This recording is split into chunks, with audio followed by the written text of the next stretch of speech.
Hello friends, जय करवा माता। आशा करती हूँ कि आप सभी लोग भी स्वस्थ होंगे, मस्त होंगे और अच्छे होंगे, और हम भी आप सबके आशीर्वाद से एकदम बढ़िया हैं। तो आज हम आप लोगों के लिए एक बहुत ही सुंदर सा, बहुत ही मन को छू लेने वाला करवा चौथ माँ का कहानी लेकर आई हुई हूँ।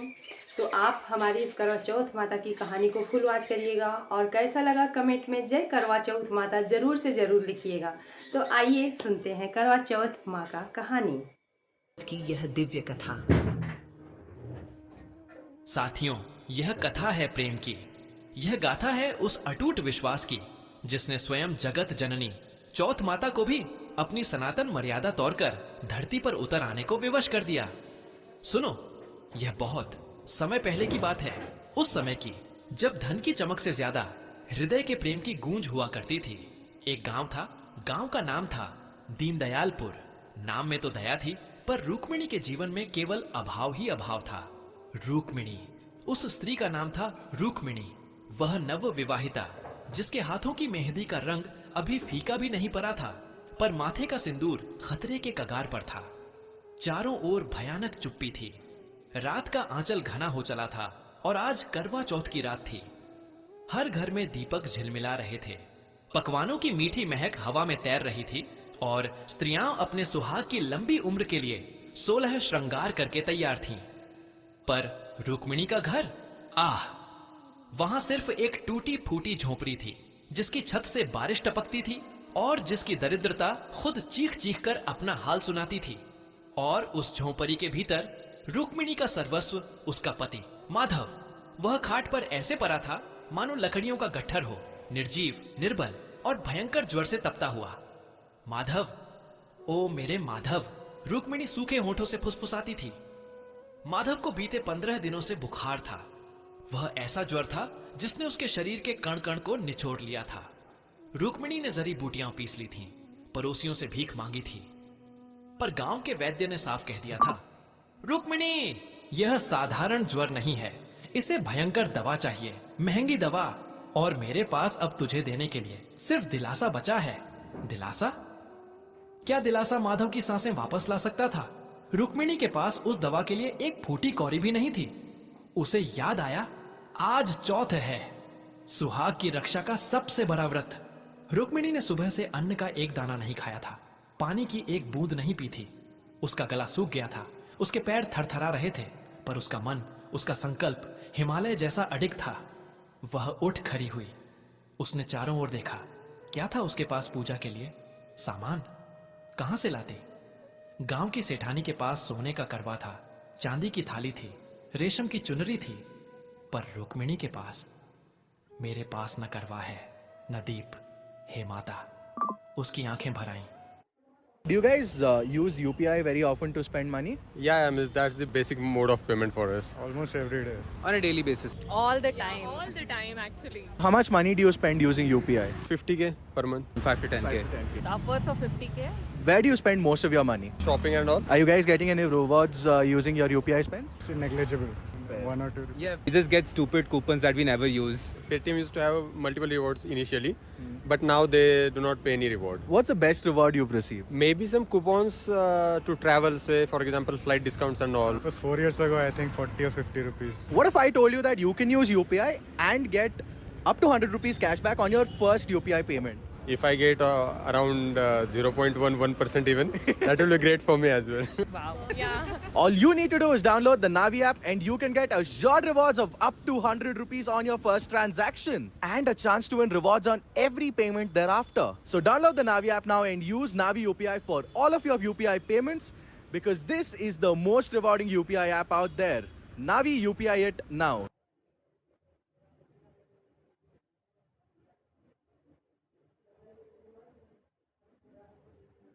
फ्लिपकार्ट से मैंने मंगवाया है किचन में काम आने वाले कुछ अमेजिंग टूल्स जो हर किचन में होना चाहिए। ये टमाटो कटर इतना हैंडी और इजी टू यूज है। सिर्फ टमाटो नहीं, इससे आप अंडा भी स्लाइस कर सकते हो। फिर ये मिनी इलेक्ट्रिक चॉपर, बहुत फाइनली चॉपिंग हो जाती है इससे। फ्लिपकार्ट के बिग बिलियन डेज सेल में बहुत ही अफोर्डेबल प्राइसेस में ये आपको मिल जाएंगे। अगर आपको भी चाहिए तो स्क्रीन पर प्रोडक्ट्स टैग्ड है।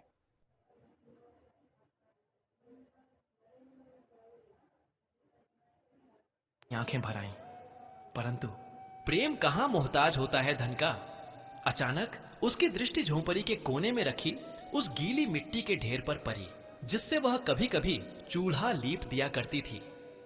एक विचार बिजली की तरह उसके मस्तिष्क में कौंध गया। रुक्मिणी ने मां की तरह उस मिट्टी को उठाया। उसके हाथ कांप रहे थे, पर उसके भीतर एक अद्भुत शक्ति जाग उठी थी, सुहाग की शक्ति। वह धीरे धीरे अत्यंत श्रद्धा से उस मिट्टी को आकार देने लगी। वह केवल एक बर्तन नहीं बना रही थी, वह अपने प्रेम को, अपनी प्रार्थना को, अपने आंसुओं को उस मिट्टी में सांड रही थी। जैसे जैसे हाथों की उंगलियां उस गीली मिट्टी को गोल आकार दे रही थीं, रुक्मिणी का हृदय विलाप कर रहा था। याद है माधव, जब शादी के बाद तुम मुझे लाए थे, तुम कितने स्वस्थ थे। तुमने कहा था, रुक्मिणी, हमारे प्रेम से बड़ा कोई धन नहीं। क्या तुम्हारा वह प्रेम, क्या मेरा यह अखंड सुहाग आज मेरी दरिद्रता के सामने हार जाएगा? मिट्टी का करवा तैयार था, नक्काशी नहीं थी, चमक नहीं थी, बस एक सोने का करवा है, न चांदी की थाली, न मेवा मिठाई का भोग। मेरे पास तो बस यह मिट्टी का टुकड़ा है जिसे मैंने अपने हाथों से गढ़ा है। वह हांफने लगी, जैसे शब्दों का बोझ उसके सीने पर भारी पड़ रहा हो। मां, गांव की सेठानी ने तुझे 56 भोग चराए होंगे, पर क्या इन भोगों में वह प्रेम है जो मेरी इस मिट्टी में लिपटा है? संसार कहता है कि पूजा में सामग्री चाहिए, पर मैं तुझसे कहती हूं, मां, मेरे पास धन नहीं है पर प्रेम है। मेरे पास वैभव नहीं है पर समर्पण है। यह करवा खाली है, पर मेरा हृदय माधव के प्रेम से भरा है। उसका सिर जमीन पर टिका था। अगर मेरा यह प्रेम, नवविवाहित प्रेम सच्चा है, अगर मेरे व्रत की थोड़ी भी शक्ति है, तो तुझे यह मिट्टी का करवा स्वीकार करना होगा। नहीं तो मेरा सुहाग मिट जाएगा, मेरी तो दुनिया ही उजड़ जाएगी। मां, यह कैसा न्याय है कि जो अमीर है उसका पति जिए और जो गरीब है उसका सुहाग छिन जाए। उसकी बात सुनकर हवा थम गई, चांद की रोशनी थोड़ी और सफेद हो गई। हे मां, तू तो जननी है, तू जानती है कि माधव मेरा सिर्फ पति नहीं, वह मेरी सांस है, मेरा जीवन है। अगर तूने मेरे इस मिट्टी के करवे को ठुकराया तो मैं तेरी चौखट पर और इसी क्षण प्राण त्याग दूंगी, क्योंकि माधव के बिना मेरे जीवन का कोई अर्थ नहीं। उसकी यह प्रतिज्ञा, उसका यह समर्पण इतना तीव्र था, इतना सत्य था कि सीधे उस लोक में जा पहुंचा जहां चौथ माता विराजमान है। चौथ माता ने अपने आसन पर बैठी थी। चारों ओर हीरे मोती की आभा थी, दिव्य सुगंध थी। बड़े बड़े राजा महाराजाओं की पत्नियों ने उन्हें सोने चांदी के करवे अर्पित किए थे, पर आज माता के मन को शांति नहीं मिल रही थी। उनके कान में केवल एक ही चीख गूंज रही थी, रुक्मिणी की चीख। माता को लगा जैसे किसी ने उनके हृदय को पकड़कर मरोड़ दिया हो। यह कैसी पुकार है, यह कैसा भाव है? माता ने स्वयं से कहा। चौथ माता ने ध्यान लगाया। उन्होंने देखा एक टूटी झोंपड़ी, एक बीमार पति और एक नव विवाहिता जो आंगन की गीली मिट्टी पर अपने आंसुओं से सने हुए मिट्टी के करवे को लेकर उनसे अपने सुहाग की भीख मांग रही है। माता ने देखा रुक्मिणी और माधव का प्रेम, वह प्रेम जो अभी नया नया था पर जिसकी जड़ें सदियों पुरानी थी। वह प्रेम जो पवित्र था, जिसमें कोई स्वार्थ नहीं था। माता का हृदय, जो समस्त संसार की माताओं का हृदय है, करुणा से भर गया। आह, इस स्त्री के प्रेम में कितनी शक्ति है! यह प्रेम तो मुझे स्वयं जगत जननी को भी विवश कर देता है। मैं कैसे इस सच्चे भाव को ठुकरा दूं? चौथा माता अपने दिव्य आसन से उठ खड़ी हुई। उनका मन उस छोटी सी झोंपड़ी की ओर बड़ी तेजी से खींचता चला गया जहां निस्वार्थ प्रेम की परिभाषा लिखी जा रही थी। माता धरती पर उतरी। उन्होंने रुक्मिणी के पास जाकर उसे देखा। रुक्मिणी थककर वहीं आंगन में लुढ़क गई थी, पर उसका हाथ अभी भी मिट्टी के करवे को थामे हुए था। माता ने देखा माधव का जलता हुआ शरीर, फिर देखा रुक्मिणी का सूखा प्यासा चेहरा। माता का हृदय निर्मित हो उठा। उनकी आंखों से भी आंसू आ गए। हां, साक्षात चौथ माता की आंखों से प्रेम और करुणा के आंसू टपक पड़े। धन्य है बेटी, धन्य है तेरा यह निश्चल प्रेम। यह प्रेम स्वर्ग के सारे भोगों से कहीं अधिक कीमती है। माता ने रुक्मिणी के सिर पर अपना हाथ रखा। यह स्पर्श सिर्फ एक आशीर्वाद नहीं था, यह स्पर्श था उस शक्ति का जो ब्रह्मांड की हर बीमारी को पल भर में राख कर सकती थी। माता ने रुक्मिणी के कान में फुसफुसाया, तेरे मिट्टी के करवे में मैंने तेरा सच्चा भाव देखा है। जा बेटी, तेरा सुहाग अमर रहे। माता ने झोंपड़ी के भीतर देखा। माधव का शरीर अब भी धधक रहा था। माता ने अपनी दिव्य शक्ति से, अपनी ममता भरी दृष्टि से उस ज्वर को खींच लिया और फिर अपने आशीर्वाद के प्रमाण स्वरूप उस स्थान पर जहां रुक्मिणी ने अपना मिट्टी का करवा रखा था, एक ऐसी वस्तु रख दी जिसकी कल्पना भी रुक्मिणी ने कभी नहीं की थी।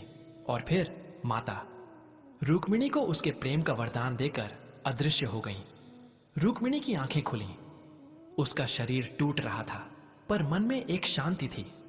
उसे याद आया जैसे उसने कोई सपना देखा था, एक अद्भुत सपना जिसमें एक मां ने आकर उसे गले लगाया था। वह डरी हुई उठी। सबसे पहले उसकी दृष्टि माधव की ओर गई। स्वामी उसने कांपते हाथों से माधव का माथा छुआ। यह क्या? रुक्मिणी जोर से चौंक उठी। ज्वर जा चुका था। माधव का माथा एकदम ठंडा था। उसकी सांसें सामान्य चल रही थीं। वह गहरी नींद में सो रहा था, बीमारी की नींद में नहीं, बल्कि स्वस्थ होने की शांति वाली नींद में। रुक्मिणी के होंठों से एक चीख निकली, पर वह खुशी की चीख थी।